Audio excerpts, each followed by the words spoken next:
Приветствую, друзья! Недавно со мной произошла удивительная история. Я гулял по городу Болонья и увидел большую церковь, такую в неоготическом стиле, Святого Сердца Иисусова. Я зашел в нее и вижу такую картину. Слева там расположена статуя Иисуса Христа, который лежит на полу, а возле статуи на стульчике сидит женщина-африканка в традиционной такой одежде, и она пересчитывает купюры и что-то про себя бормочет.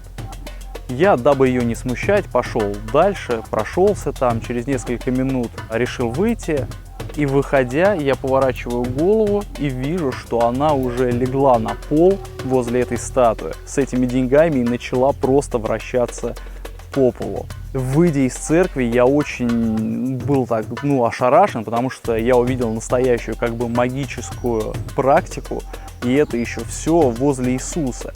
И я подумал, а как так? Церковь, она же запрещает какие-то магические практики. И я понял, что впервые я увидел настоящую магию вуду.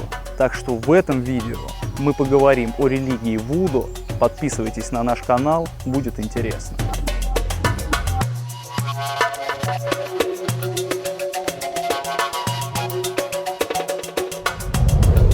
Для начала давайте посмотрим с вами очень любопытную фотографию. На ней мы видим старую Библию, лежащую на алтаре. Она усыпана монетами, на ней деревянный крест, а между страниц вставлены долларовые купюры. Также рядом присутствует статуэтка Девы Марии и другого святого. Судя по гуменцу, наверное, это святой Доминик. Эта фотография сделана в Луизианском музее вуду. И это очень любопытно, как вудуизм теснейшим образом сплелся с западным христианством. Изначально вудуизм зарождается в среде племен Западной Африки, у которых были какие-то свои верования, ритуалы, магические практики. Но то вуду, о котором мы знаем сегодня, оно появляется в республике Гаити, в среде африканских рабов. В вудуизме существует несколько разновидностей, и, кстати, гаитянское вуду считается самым ортодоксальным. Но также есть еще луизианское вуду, которое появилось в диаспоре африканцев, проживавших в штате Луизиана на юге США. Важно отметить, что в начале 18 века Луизиана была французской колонией. Но в том месте, где это все зародилось, на острове Гаити, в 1791 году вспыхнуло восстание рабов, которое впоследствии привело к тому, что Гаити становится независимым государством в 1804. В то время это вообще была неслыханная редкость. Представьте себе первое государство, независимое, с бывшими рабами во главе, которые к тому же вырезали практически все белое население острова. Естественно, западный мир начал демонизировать этот революционный успех, считая его угрозой империализму. И постепенно культура вуду становилась таким символом отсталости. И уже спустя 100 с лишним лет американцы отправляются захватывать Гаити, берут с собой христианских миссионеров, цель которых была уничтожить религию вуду. Французские и английские рабовладельцы из-за всей этой ситуации с завоеванием Гаити взяли своих рабов и отправились с ними в Луизиану. Таким образом, конечно, англичане, французы тоже считали, что вуду это какое-то колдовство, и они тоже с ним боролись всяческими способами. И получается так, что этих всех мулатов и африканцев просто крестили. И они, став формально христианами, по утрам ходили в церковь на мессу, а по ночам практиковали свою магию вуду. Таким образом, получается, что луизианское вуду стало более открыто для христианской западной культуры. И эти религии начали иметь больше сходств, чем различий. В 21 веке практикующие вуду набрали в свои традиции многого из других религий, из иудаизма, каббалы И многие даже гаитяне говорят о том, что вуду очень напоминает индуизм за счет того, что в нем очень много разных богов и духов. Важно понять, что в вудуизме существует идея верховного бога, но этот бог, он бесконечно далек, и человек взаимодействовать с ним может только посредством духов. А с духами практикующий взаимодействует через сны или какие-то ритуалы. И у практикующего таким образом выстраиваются взаимоотношения с духами в зависимости от его характера. То есть, если человек добр, то он с такими же добрыми духами контактирует. Если он злой, то он, по сути, занимается как бы черной магией. Вуду — это в основном устная традиция, которая передается из поколения в поколение. У них отсутствует какой-то священный текст, у них нет какой-то строгой иерархии. И представления ввозимых африканских рабов в Америку претерпели огромное влияние католицизма, что в свою очередь привело к тому, что они начали поклоняться Иисусу Христу, Деве Марии, и взяли себе многие христианские символы.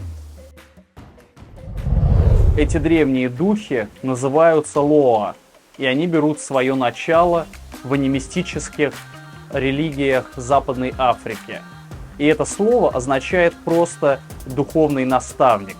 Интересно, что для вудуистов большинство этих духов имеют свои ипостаси в христианских святых. Например, святой Николай, покровитель мореходов, он ассоциируется с Лоа Агве, покровителем вод. А святой Патрик, который был святителем Ирландии и Нигерии, он соотносится с Лоа Дамбалой, который был вынужден страдать от жажды. Наверное, потому что святой Патрик провел какое-то время в пустыне. А апостол Петр, хранитель райских врат, соотносится с Лоа Папой Легбой, хранителем переходов между мирами. И вот этот Папа Легба – это одна из центральных вообще фигур духовного мира в вуду, так как он открывает и закрывает ворота из посестороннего в потустороннее, то любая молитва и обряд вуду должен начинаться и заканчиваться с обращением к нему. То есть человек перед тем, как обратиться к какому-то духу, должен сказать: «Папа Легба, прошу тебя, открой мне ворота в потустороннее, хочу обратиться к кому-то из этих духов». А потом он, завершая ритуал, говорит: «Все, Папа Легба, спасибо, мы закрываем эти ворота и идем дальше». Богородица, Дева Мария, соотносится с Лоа Эрзули, непорочная Лоа, символизирующая любовь и красоту. Интересно, что на родине ортодоксального вуду, на Гаити, считают, что Эрзули способна творить не только добро, но и зло. И еще с дохристианских времен она воспринималась как суккуб. Суккубами называли в средневековье демонов, которые в виде красивых женщин являлись мужчинам во снах. Человеку снился эротический сон, и таким образом суккуб вытаскивал из мужчин жизненную энергию. И получается, что в древней религии Гаити вот эта Лоа Эрзули была исключительно злым духом. А теперь мы перейдем к одной женщине, которая считается основательницей, одной из основательниц луизианского вуду. Звали ее Мария Лаво. Эта женщина обладала большими связями среди богатого и влиятельного населения города. То есть она дружила исключительно с аристократами. Христианское духовенство ее ненавидело, и неоднократно ее пытались привлечь к суду. Но благодаря своим влиятельным знакомым она постоянно могла этого избежать. Целью ее жизни было изменить представление в среде богатых белых людей к вудуизму, потому что все считали, что вудуизм — это культ сатаны. Как утверждается, Мария Лаво прошла обучение у известного какого-то гаитянского жреца. Но вернувшись в Луизиану, она переиначила все ритуалы, потому что считала, что гаитянское вуду, оно совсем не зрелищно. И она, благодаря своему дару убеждения, смогла расположить к вудуизму многих богатых креолов Нового Орлеана, которые приходили на ее ритуалы и участвовали в поклонении даже такому древнему Лоа Дамбале, которого еще называли Великим Змеем или началом и концом всех вещей. В итоге Марии Лаво удалось привлечь к вудуизму большое количество богатых белых плантаторов, которые приходили на ее ритуалы исключительно, чтобы поглазеть, как она красиво танцует с огромным питоном. И сейчас мы перейдем к такой уже черной магии вудуизма. В вудуизме существуют практики магии управления. В чем они заключаются? Эти практики магии управления вообще, они были инкорпорированы в богатую рабовладельческую среду через нянечек. То есть плантаторы нанимали себе нянечку-африканку, которая обучала детей премудрости своей народной магии. И здесь важно сказать о такой ужасной теме, как зомби, о которых мы знаем благодаря старинным таким американским фильмам и американским байкам. Дело в том, что существует мнение, что есть некоторые специалисты вуду, которые в действительности умеют порабощать мертвецов. На самом деле на Гаити есть даже уголовная ответственность за то, что из какого-то человека сделали зомби. В начале 20 века в Америку приехал американец Уильям Сибрук.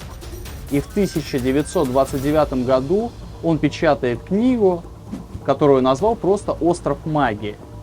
Он опрашивал жителей различных деревень, и они ему выдавали какие-то сведения о зомби. Но ему очень понравился один рассказ о том, как однажды к одному плантатору пришел фермер с группой странных рабов, которые могут работать без устали и не задавать вопросов. Но он предупредил плантатора, чтобы этим рабам ни в коем случае не давали мясо и не солили пищу.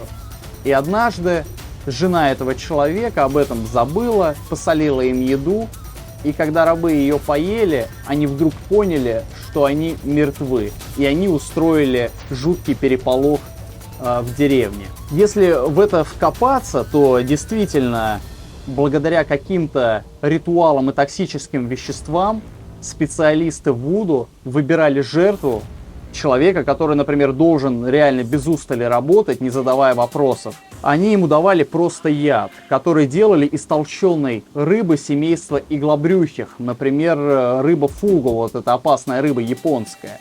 И если правильно рассчитать дозу, человек, выпив яд, не умирал, он просто впадал как бы в анаболический сон. И таким образом человека погребали на несколько суток, и через 3 дня жрец вуду его достает торжественно и вот говорит: встречайте, это зомби. А на самом деле у человека за счет того, что он несколько суток провел под землей, у него отмирают из-за гипоксии мозга, отмирают очень важные клетки. И по факту такой человек оказывается реальным зомби. В завершение надо сказать, что католическая церковь, начиная там с 1860-х годов по середину 20 века, всеми возможными способами пыталась бороться с вудуизмом. И это закончилось тем, что вуду уже официально считается ответвлением католической церкви.